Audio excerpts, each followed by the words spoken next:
Primeiro vídeo sobre Silvia Federici, livro onde eu comento o livro Caliban e a Bruxa, eu adiantei que ia discutir a questão da acumulação primitiva, ou melhor, a ideia da Silvia de que a acumulação primitiva persiste até hoje.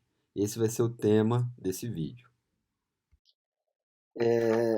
Eu acho que isso não abala ou não compromete de forma significativa o argumento da Silvia Federici, né? O livro continua de pé. O único problema, quando ela busca ou ela propõe essa via, é que eu acho que isso descaracteriza um pouco a própria ideia de acumulação primitiva e o lugar dessa categoria na conceituação do materialismo histórico e na estrutura lógica mesmo dos livros que compõem o Capital. Veja, num certo sentido, esse problema também aparece quando as pessoas discutem a obra da Rosa Luxemburgo, né? É bastante comum afirmar que ela está insistindo que a acumulação primitiva não acabou. Isso é falso. Isso está errado. A Rosa diz claramente que há uma diferença entre a acumulação primitiva e os métodos violentos que o capitalismo, uma vez instaurado, utilizam para desatrelar o trabalho, né, da terra e dos demais fatores de produção. Então, eu vou entrar por aí para discutir o problema, tal como apareceu no livro Caliban e a Bruxa da Silva. Veja, é evidente que existe uma conexão entre capitalismo e violência, e que o poder militar e a violência organizada sempre tiveram um papel fundamental no movimento do capital. Mas por que o Marx insistiu na ideia de uma acumulação primitiva? Olha, tem dois pontos aí que precisam levar em conta. O primeiro é atacar um dos axiomas ou uma temática que predomina no que o Marx chamava de a suave economia política. O que precisamente? A tese de que a sociedade burguesa foi engendrada por uma acumulação prévia de riqueza na mão de indivíduos é importante isso, mais diligentes, poupadores, né, pessoas que tinham uma visão de futuro e que, frente a uma turba de gastadores que dilapidavam tudo, eles acabaram se tornando os patrões e aqueles os empregados. E o que o Marx vai insistir é que nada mais falso, né? Nada mais falso. Sem a violência, sem um conjunto de pressões, você não destruiria as zonas autárquicas que viviam com formas de integração distintas do mercado capitalista. Isso foi explorado nos vídeos do Polanyi, inclusive no vídeo da acumulação primitiva, né, que é anterior ao primeiro e a esse da Silvia Federici. O ponto é que eu acredito que o Marx está organizando a discussão no Capital, capítulo 24 em particular, de um ponto de vista essencialmente retrospectivo e lógico. Já disse isso lá no vídeo da acumulação primitiva. Mas veja, o que isso quer dizer? Somente depois que o capitalismo está em marcha, ou seja, ele é capaz de andar sobre seus próprios pés, e que o fenômeno DMD' se torna uma realidade que passa a se reproduzir estruturalmente, o que vai pressupor a institucionalização da separação do trabalho dos meios de produção, desde o aparato legal, que vai tornar a dominação diretamente econômica e indiretamente política, até transformações no plano do imaginário, da subjetividade, que vão configurar o proletariado como uma classe que vive do aluguel da força de trabalho. Logo, para que isso ocorra, o Marx tem que primeiro identificar quais são os elementos lógicos que possibilitam o movimento do capital enquanto valor que se autovaloriza, mas que se autovaloriza pela produção sistemática de mercadorias. Ele deixa isso muito claro, ele quer marcar a diferença das formas anteriores de capital, como, por exemplo, o capital mercantil, que pairava sobre as sociedades, né, e que apenas dominava de fora para dentro a reprodução da sociedade e da vida. O capital mercantil e seu irmão gêmeo, o capital usurário, não possuem uma dinâmica própria no sentido do capital plenamente constituído, que na verdade vai precisar sempre o que expoliar a natureza e o trabalho para se reproduzir, mas ele se reproduz com uma história que algumas pessoas vão chamar de uma história interna. O que seria a tal da história interna?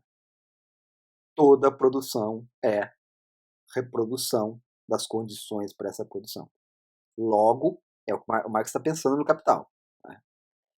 Um sistema, a princípio, ou logicamente fechado, que vai se reproduzir sistematicamente, apenas levando em conta os seus próprios elementos.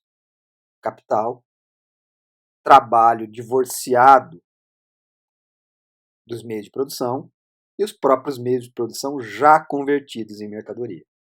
Nesse sentido, né, o sistema é sempre um sistema que gera mercadorias, né, e que toda a produção é produção de mercadorias. Mas, mesmo quando esse sistema começa a ficar de pé e andar sobre as suas próprias pernas, ou seja, acabou a fase de acumulação primitiva, que é uma fase, eu insisti, assistemática, uma fase de violência assistemática, que vai liberando os elementos que vão produzir o capital. Fim dessa fase, e aqui eu acho que articular com a discussão com a Rosa Luxemburgo torna a coisa ainda mais interessante.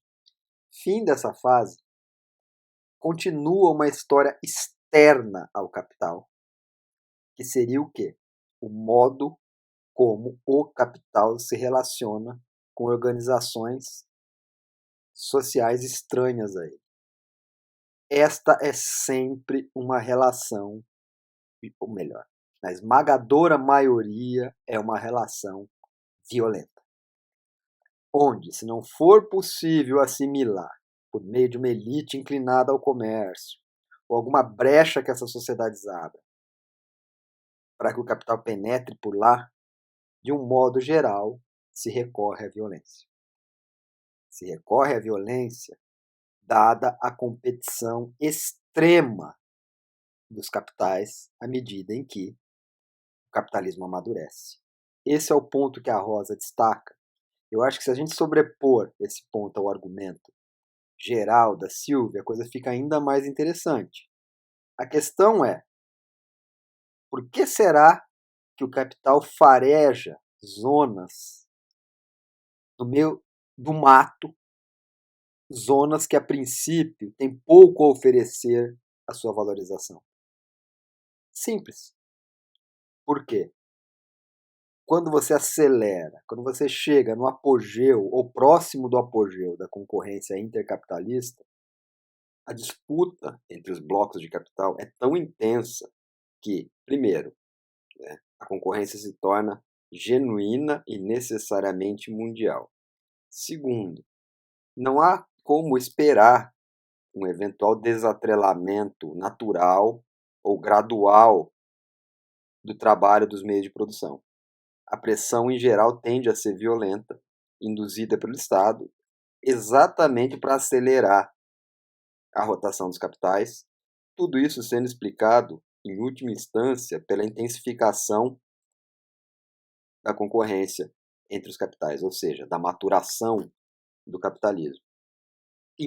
Cada vez mais impacientes e não vão esperar um eventual desatrelamento normal do trabalho dos meios de produção. Então, de um modo geral, a violência é exercida contra os commons, contra outras formas de sociabilidade, né? Precisamente por conta da concorrência extrema entre os capitais.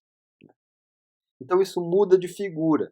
Né? Continua existindo a violência, continua a ideia de que o capital precisa destruir qualquer mundo coerente que seja incompatível com ele, mas isso não é mais acumulação primitiva. Isso é uma outra coisa.